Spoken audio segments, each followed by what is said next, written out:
how to fix Discord being quiet. Hello everybody, this is Sabrina here to help you today. So without any further ado, let's get into the video.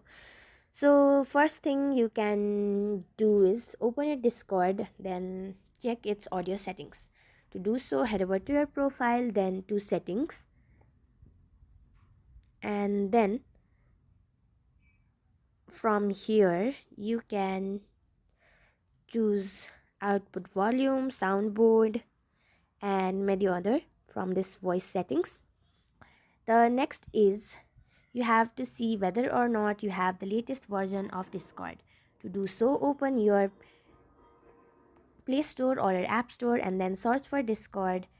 And if you do not have the updated version, simply tap on that update version if you see it, and it will be updated. The next is simply go to settings, then apps, find Discord. Then on its storage section, simply tap on clear cache and your problem should be fixed. You can also see its permission, if media and microphone are permitted or not. If not, simply give permission, and yeah, that's it. Thank you for watching this video.